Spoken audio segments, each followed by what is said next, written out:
Jennifer's fork clinked against her wine glass at exactly 9:30, demanding attention like the entitled princess she'd always been. "Everyone, I'd like to make a toast to my dear mother-in-law Dorothy, who just shared the wonderful news that she's unemployed again after leaving her job for health reasons." Her voice dripped with mock sweetness as she made air quotes, her perfectly manicured nails catching the candlelight. "How does it feel to be such a complete loser at your age?" The entire dinner table went silent. My son Michael's colleagues and their wives stared at their plates, pretending they hadn't heard what she'd just said to a 64-year-old woman who'd buried her husband 2 years ago. "If you're watching this, subscribe and let me know where you're watching from." I set down my own wine glass with deliberate care, my hand steady as a surgeon's. "Well, Jennifer," I said, my voice calm as morning coffee, "I imagine it feels about the same as learning you'll be evicted from the house you've been living in rent-free for 3 years. I paused, letting that sink in before delivering the knockout punch. "Because as of tomorrow, you and Michael have 30 days to find your own place." Jennifer's face went from smug satisfaction to corpse white in under 2 seconds. "What are you talking about?" "I'm talking about the fact that this house, the one you've been redecorating with such enthusiasm, the one you've been calling ours in your little social media posts, belongs to me, not Michael, me." I smiled sweetly, the same expression she'd worn moments before. "Funny thing about property records, they're public information." Michael dropped his fork with a clatter. "Mom, what? Oh, sweetheart, didn't your wife tell you? When you couldn't qualify for the mortgage because of your student loans, I bought this house outright. Cash. Your names aren't on the deed. They never have been." I stood up, smoothing my navy dress. "Jennifer, you've been particularly nasty tonight, so let me be crystal clear. You have exactly 30 days to pack your things and find somewhere else to live. I suggest you start looking for places you can actually afford on your part-time yoga instructor salary." Jennifer's mouth opened and closed like a fish gasping for air. Around the table, Michael's colleagues were suddenly very interested in their dessert plates, though I could see the barely concealed smirks. Nobody liked Jennifer much. She had a talent for alienating people. "You can't just throw us out," she finally managed to stammer. "Actually, I can. It's called being a landlord, dear. Look it up." I gathered my purse and shawl. "Thank you for a lovely evening. Everyone, Michael, we'll talk tomorrow when you've had time to process this. Jennifer, I'd start checking apartment listings if I were you. The rental market's brutal this time of year." And with that, I walked out of my own dining room, leaving behind a woman who'd just learned that karma, much like good wine, was best served at exactly the right temperature. The next morning, I sat in my sunroom with coffee and the newspaper, waiting for the inevitable phone call. It came at 7:15, right on schedule. "Mom, what the hell happened last night?" Michael's voice was strained, exhausted. I could picture him pacing the kitchen of my house, running his hands through his hair the way he'd done since he was 5 years old and in trouble. "Language, Michael. And I think you know exactly what happened. Your wife decided to humiliate me in front of a room full of strangers, so I reminded her of her place in the world. You can't kick us out of our home. It's not your home, sweetheart. It never was." I set down my coffee cup with deliberate calm. "Do you remember 3 years ago when you and Jennifer were looking at houses? You were so excited about that little Tudor on Maple Street, but the bank wouldn't approve your mortgage because of your student loan debt." Silence on the other end of the line. "Do you remember how I offered to help? How I said I'd figure something out?" I continued. "What you don't know is that I didn't co-sign a loan, Michael. I bought this house outright, for cash, $420,000 from your father's life insurance policy. But the mortgage payments are what you pay me in rent. Every month for 3 years, you've been paying me rent, not a bank. The house is mine, Michael. It's always been mine." I let that sink in for a moment. I put it in my name only because I wanted to protect my investment. Smart decision, as it turns out. "Why didn't you tell us?" There was something in his voice, not anger, but genuine confusion. My son, for all his faults, wasn't cruel like his wife. He was just weak, and weakness could be forgiven. Cruelty could not. "Because I wanted you to feel like you were standing on your own 2 feet. I wanted you to have dignity, pride in your accomplishments. Your father and I always said we'd help you kids without making you feel helpless. I paused. But dignity and pride are earned, Michael. They can't be given, and they certainly can't be bought. Jennifer says you're being vindictive. Jennifer says a lot of things. Most of them are about as valuable as her yoga certifications. I let the sarcasm drip just a little. Michael needed to hear it, even if he wasn't ready to accept it yet. She's my wife, Mom. Yes, she is. And I'm your mother. But this isn't about choosing sides, sweetheart. This is about respect, about basic human decency, about the fact that your wife thinks it's acceptable to call your 64-year-old mother a loser in front of a room full of people. The line went quiet for a long moment. When Michael spoke again, his voice was smaller, younger. What do you want us to do? I want you to find your own place. Get qualified for your own mortgage. Build your own life without using me as a safety net you can abuse. I softened my tone, just a fraction. Michael, I love you. I always will. But I won't be treated like a doormat in my own house by a woman who's never worked a full day in her life. And if we can't find a place in 30 days, then you'll figure it out. You're 35 years old, Michael. It's time to act like it. Jennifer showed up at my door at 2 o'clock the next afternoon, dressed in designer athleisure and carrying a bouquet of grocery store flowers. The peace offering routine. I'd seen it before. Dorothy, we need to talk. She pushed past me into the foyer without waiting for an invitation, her yoga-toned body moving with the confident swagger of someone who'd never faced real consequences for her actions. By all means, make yourself comfortable in my house, I said, closing the door behind her. She set the flowers on the entrance table and turned to face me, her expression a practiced blend of remorse and determination. I want to apologize for last night. I was out of line. Yes, you were. I've been under a lot of stress lately. My studio's not doing well, and with the holidays and everything, she let the excuse hang in the air like a bad smell. Your yoga studio that's been launching for 2 years now? I raised an eyebrow. The one that's never actually had any paying clients?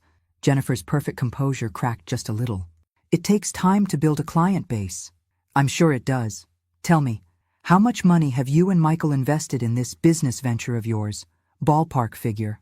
I don't see how that's relevant. Humor me. She shifted uncomfortably, her designer sneakers squeaking against the hardwood floor. Maybe 15,000. For equipment, marketing, insurance? I nodded thoughtfully. 15,000. On a business that generates no income, while living rent-free in a house worth $500,000. I walked past her toward the kitchen, forcing her to follow me like a supplicant. Jennifer, do you know what I did for a living before I retired? You were a bookkeeper or something. I was a certified financial investigator for the IRS for 32 years. I specialized in tracking fraudulent business expenses and unreported income.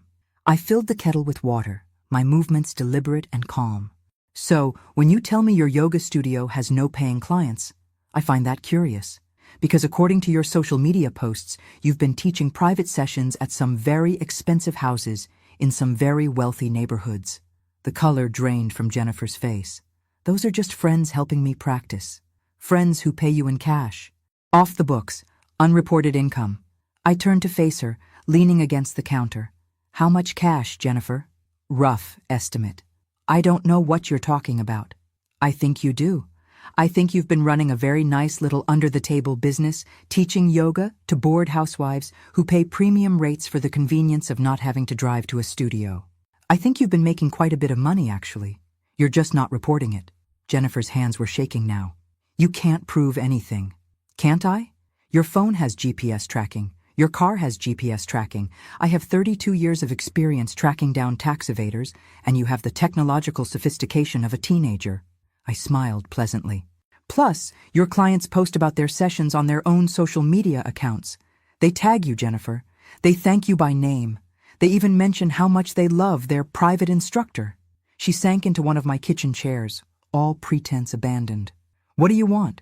I want you to understand that I'm not some helpless old woman you can push around. I'm not your doormat, and I'm not your meal ticket. I poured hot water over tea bags, the domestic gesture at odds with the steel in my voice.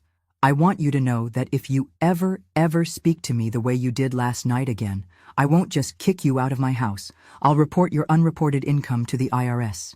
With documentation. You wouldn't. Try me. Michael appeared at my door that evening, alone. His face was drawn, exhausted, like a man who'd spent the day having very difficult conversations. Jennifer told me about your conversation today. He slumped into the living room chair his father used to occupy, looking older than his 35 years. Did she tell you about her cash business? She said you're threatening to report her to the IRS over a few yoga lessons. I settled into my own chair, studying my son's face. A few yoga lessons that generate unreported income is tax evasion, Michael. It's not a hobby when you're charging $75 an hour. His head snapped up. $75 an hour? You didn't know? I kept my voice gentle. No point in twisting the knife. Michael was finally starting to see what his wife really was. She's been teaching 6 to 8 private sessions a week for the past year. That's close to $24,000 in unreported income. Michael was quiet for a long time, doing the math in his head. She told me she was barely making anything, that the business was failing. The business she declared on her taxes is failing. The business she's actually running is quite successful. I reached for my tea, giving him time to process. Michael, when was the last time you saw Jennifer's bank account? We have separate accounts. She said it was better for building her business credit. Separate accounts. Of course. I was starting to understand the whole picture now, and it was uglier than I'd thought. Sweetheart, sit down. We need to talk about a few things. For the next hour, I walked my son through the reality of his marriage, the hidden income, the tax evasion, the fact that he'd been living on his teacher's salary while his wife squirreled away cash in accounts he didn't know about. I feel like an idiot, he said finally. You're not an idiot. You're trusting. There's a difference. I paused, choosing my words carefully. But Michael, you need to understand that this isn't just about money. This is about fundamental dishonesty. Your wife has been lying to you about her income for over a year. What should I do? That's not for me to decide. You're a grown man. I stood up, signaling the end of our conversation. But whatever you decide, you have 26 days to find a new place to live. That deadline doesn't change. And if Jennifer and I work things out? I looked at my son, really looked at him. He was still hoping for a fairy tale ending, still believing that love could conquer all. Maybe it could, but not with Jennifer. Then you work them out in your own house, with your own mortgage, using your own money and hers, all of it, reported to the proper authorities.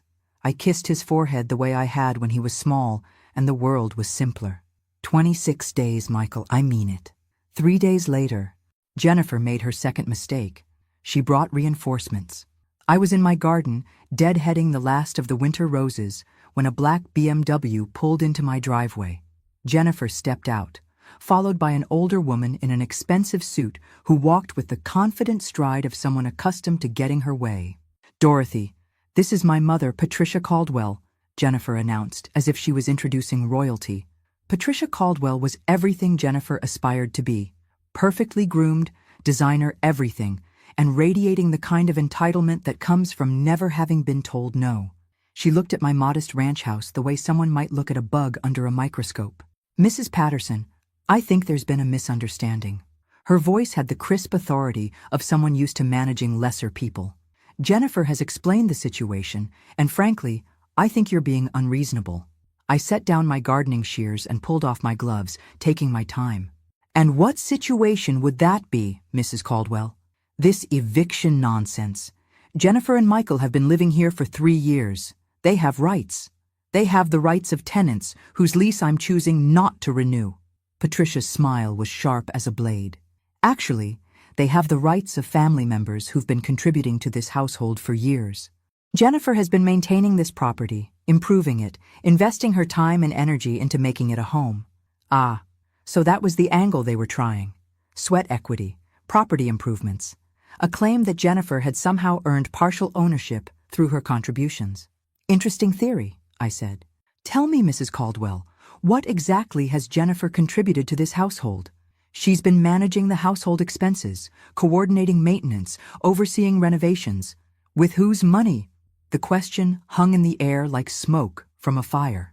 Patricia's confident smile faltered just a fraction. I'm not sure I understand. Every renovation, every improvement, every maintenance call has been paid for with my money, Mrs. Caldwell.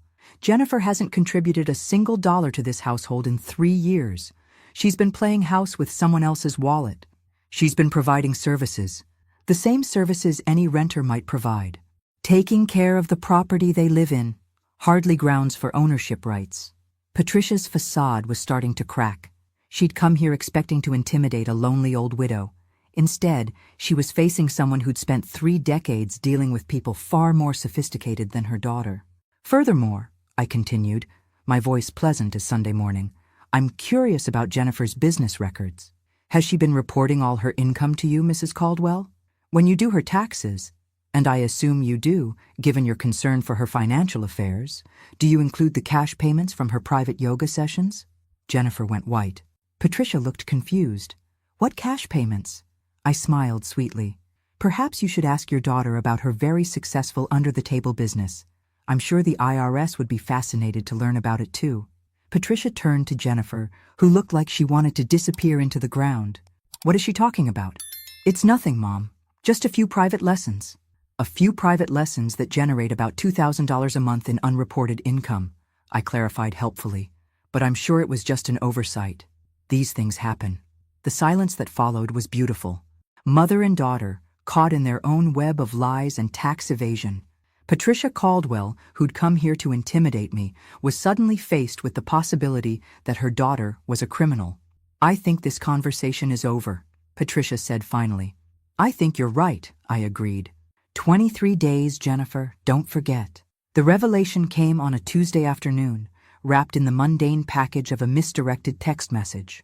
I was having coffee with my neighbor Helen when my phone buzzed with a notification. Jennifer's name appeared on the screen, but instead of calling, she'd sent a text meant for someone else entirely. Can't wait to see you tonight. Michael's working late again, and the old bat will be asleep by 9. We'll have the whole house to ourselves. Wear that cologne I like. J. Helen looked over my shoulder as I read it, her eyes widening behind her reading glasses. Well, she said dryly, that's interesting. Interesting was one word for it. I had others, but they weren't suitable for polite company. I screenshotted the message, then sent a reply. I think you meant to send this to someone else, Jennifer. Might want to be more careful with your phone. The response came within seconds. Oh God, Dorothy, I can explain. I'm sure you can. Come home, now. 20 minutes later, Jennifer burst through my front door, her face flushed with panic and exertion. She'd clearly run the entire way from wherever she'd been. Dorothy, please, you don't understand. I understand perfectly. You're having an affair. I set my phone on the coffee table, the screenshot still glowing on the screen. The question is, does Michael know? It's not what you think. It's exactly what I think. You're cheating on my son in my house while he's working double shifts to pay for your lifestyle. I stood up, every inch of my 5'4" frame radiating fury. How long? It doesn't matter. How long, Jennifer? 8 months, she whispered. 8 months. While Michael worked extra hours to pay for her fake yoga business, while he stressed about money and their future, while he defended her to me over and over again. Who is he? You don't know him. Try me. Jennifer's face crumpled. She knew she was caught, knew there was no way out of this one. His name is Marcus Davidson. He owns a construction company. The name meant nothing to me then, but I filed it away for future reference. In my experience, men who cheated with married women usually had their own complications. Does his wife know? Jennifer's silence was answer enough. I see. So you're not just destroying my son's marriage, you're destroying someone else's too. I picked up my phone, fingers hovering over the keyboard. What's his wife's name, Jennifer? Dorothy, please. What's her name? Sarah. Sarah Davidson. But you can't what? Can't tell her that her husband is sleeping with a married woman in someone else's house? Can't inform her that her marriage is a lie? I looked at Jennifer with all the disgust I felt. You have no right to ask me for anything, Jennifer. None at all. If you tell Sarah, it'll destroy 2 families. You already destroyed 2 families. I'm just evening the score. I paused, considering my options. But I'm going to give you a choice. You can tell Michael about the affair yourself, tonight, and end this charade of a marriage with some dignity.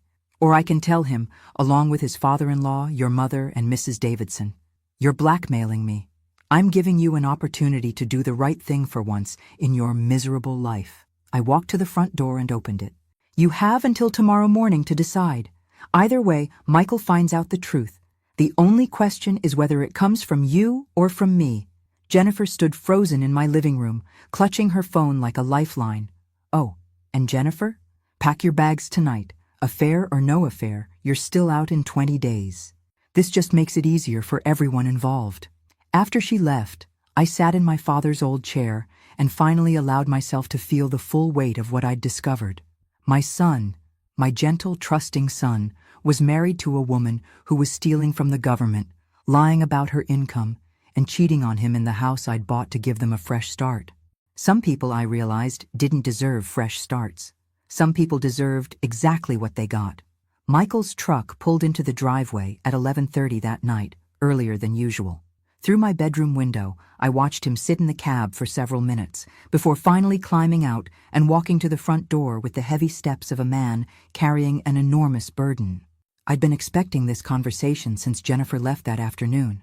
The only question was whether she'd found the courage to tell him herself, or if she'd tried to spin some alternate version of events. The soft knock on my bedroom door told me everything I needed to know. Mom, are you awake? Come in. Sweetheart. Michael looked like he'd aged 10 years in 8 hours. His teacher clothes were wrinkled, his hair disheveled, and his eyes held the shell-shocked expression of someone whose world had just imploded. She told me about Marcus, he said without preamble, sinking into the reading chair beside my bed. I'm sorry you had to hear it from her. Are you? Because Jennifer seems to think you orchestrated this whole thing, that you've been looking for ways to break us up since day one. I studied my son's face in the lamplight. Do you believe that? I don't know what to believe anymore. He rubbed his face with both hands. 8 months, Mom. She's been lying to me for 8 months. About the money, about the business, about everything. I know. How did you know? About the affair, I mean. How long have you suspected? I showed him the screenshot of Jennifer's misdirected text. He read it twice, his jaw tightening with each word. She was bringing him here, to our house, to your house. His voice was flat, emotionless. While I was working double shifts to try to save money for our future, she was bringing her boyfriend to the house you bought for us. Yes. Michael was quiet for a long time, staring at the phone screen. When he finally spoke, his voice was barely a whisper. What kind of person does that make me? That I never suspected, never noticed. It makes you trusting. It makes you a good man who expected his wife to be a good woman. I reached over and squeezed his hand. Michael, this isn't your fault. None of it. She says she wants to work it out, go to counseling, start fresh somewhere new. And what do you want? I want the last 3 years of my life back. I want to not feel like the biggest fool who ever lived. He looked up at me with eyes that reminded me of the little boy who used to crawl into my bed during thunderstorms. I want to understand how I married someone I don't even know. People show us who they want us to see, Michael. Jennifer showed you someone she thought you'd love. The question now is whether you can love who she really is. Could you, if it were Dad? The question hit harder than I'd expected. No, I said honestly, I couldn't, but that's me, and this is your life. You have to make your own choice. Michael nodded slowly. 18 days left? 18 days. Good, because I don't think I can look at this house the same way anymore. Jennifer's mother returned 3 days later, this time with reinforcements of her own. I watched from my kitchen window as Patricia Caldwell climbed out of her BMW, followed by a man in an expensive suit carrying a leather briefcase. Lawyer? I murmured to myself, not particularly surprised. I'd been expecting this escalation. The doorbell rang at exactly 10 o'clock. Patricia stood on my porch with her companion, both wearing the grim expressions of people preparing for battle. Mrs. Patterson, this is Robert Caldwell, my ex-husband and Jennifer's father. He's also an attorney. Robert Caldwell was everything Patricia was. Polished, expensive, and radiating the kind of confidence that comes from winning most fights before they start. He looked at my house the way a general might survey a battlefield. Mrs. Patterson, I think we need to discuss this situation like reasonable adults. I'm perfectly reasonable, Mr. Caldwell. Your daughter, however, has been committing tax fraud and adultery in my house. I'm not sure how much more reasonable I can be than simply asking her to leave. His smile was sharp as broken glass. Adultery isn't grounds for eviction in this state. And as for the tax issues, those are between Jennifer and the IRS. You're absolutely right. But being my tenant is grounds for eviction, and I'm choosing not to renew her lease. There is no lease, Mrs. Patterson. Your son and daughter-in-law have been living here as family members, not tenants. They have legal rights that extend beyond simple landlord-tenant relationships. I poured myself coffee, taking my time. 20 years of dealing with attorneys in IRS investigations had taught me not to be intimidated by expensive suits and legal jargon. Rights such as adverse possession, sweat equity, implied partnership in property ownership based on contributions and improvements. He pulled documents from his briefcase. Jennifer has invested significant time and money into maintaining and improving this property. She has legal standing to claim partial ownership. The bluff was sophisticated. I'd give him that. The kind of legal intimidation that worked on people who didn't understand property law. Unfortunately for Robert Caldwell, I'd spent 32 years working with lawyers who were far more clever than he was. Interesting theory, I said pleasantly. Tell me, Mr. Caldwell, how much money has Jennifer invested in property improvements? Thousands of dollars over 3 years? From what source? Her yoga business? The one that exists only on paper? Or perhaps from her unreported cash income that she's been hiding from the IRS? Patricia and Robert exchanged glances. I could see them realizing that their daughter had given them incomplete information about her financial situation. Furthermore, I continued, adverse possession requires open, notorious, and hostile occupation of property. Jennifer has been living here with my permission, paying rent and acknowledging my ownership for 3 years. She has no legal claim to this property whatsoever. Robert's confident smile faltered slightly. The rent arrangement was informal. There's no documentation. Actually, there is. I walked to my desk drawer and pulled out a folder thick with bank records. 3 years of checks made out to Dorothy Patterson with rent, written in the memo line. 12 checks per year for 36 months. All deposited into my personal account. The silence that followed was deafening. Your daughter has been my tenant, Mr. Caldwell. Nothing more, nothing less. And now she's being evicted for cause. I handed him a formal eviction notice I'd prepared that morning. 15 days remaining. Helen Martinez knocked on my door the next morning with information that changed everything. Dorothy, I need to tell you something about your daughter-in-law. Helen's face was serious, troubled in a way I'd rarely seen. Yesterday, after those lawyers left, I made some phone calls. I invited her in for coffee, sensing that whatever she'd discovered was significant. My cousin Rosa works at the county clerk's office. I asked her to look up some records. Helen sat across from my kitchen table, her hands wrapped around her coffee mug. Dorothy, Jennifer isn't just cheating on Michael. She's married to someone else. The words hit me like a physical blow. What? She married Marcus Davidson 6 months ago, in Vegas. There's a marriage certificate. My mind raced through the implications.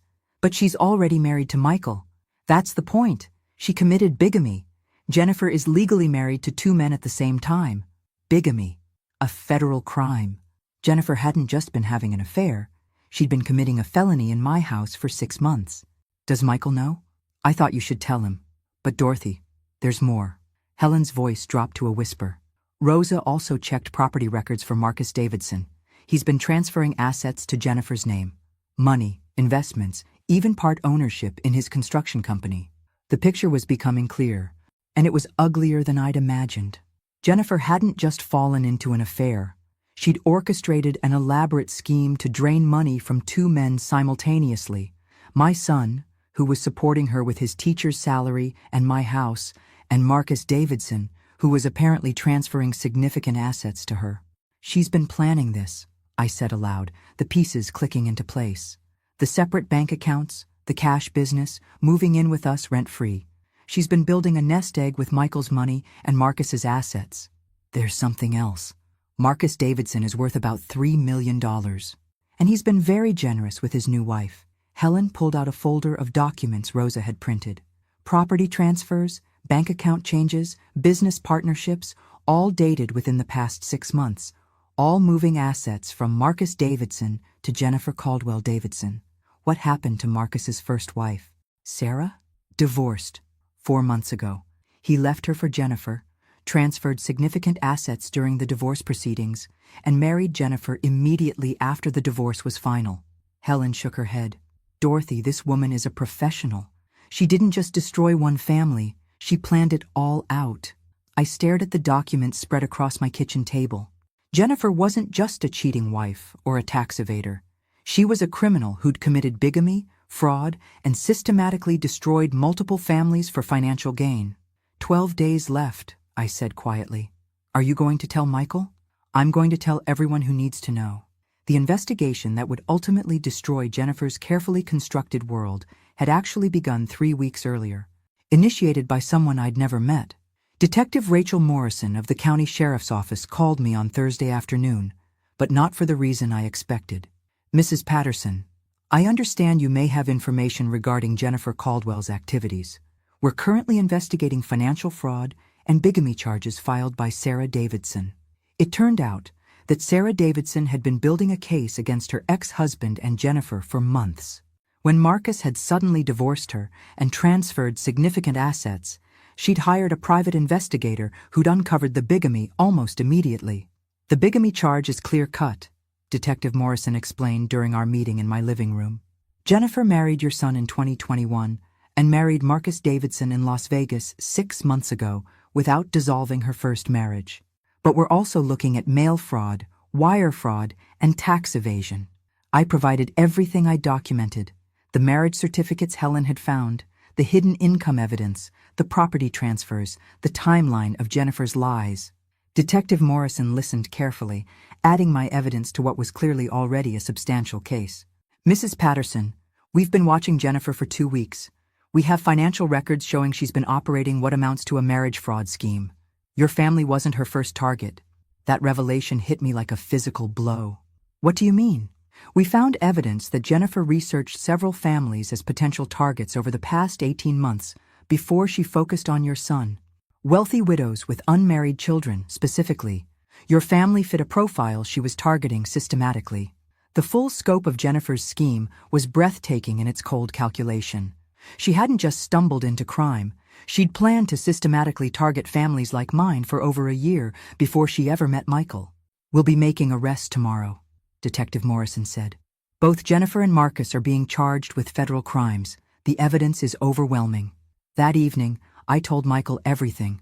About the investigation, about Jennifer's systematic targeting of our family, about the fact that their entire relationship had been a calculated fraud from the beginning. He listened in silence as I explained how Jennifer had researched our family, planned their meeting, orchestrated their relationship with the ultimate goal of gaining access to my wealth.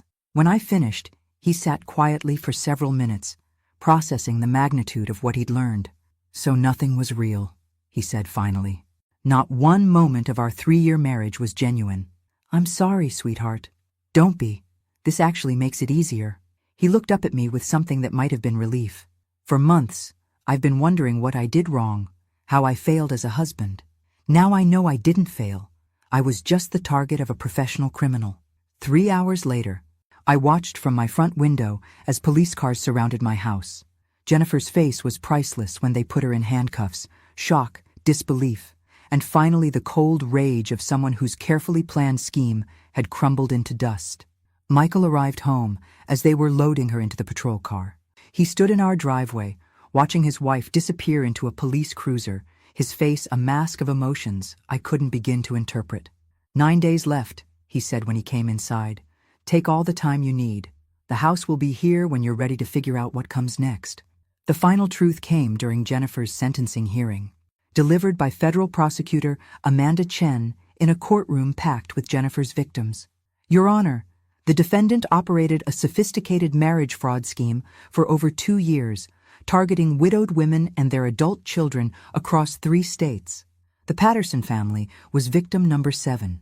7 families. Jennifer had destroyed 7 families before she got to mine.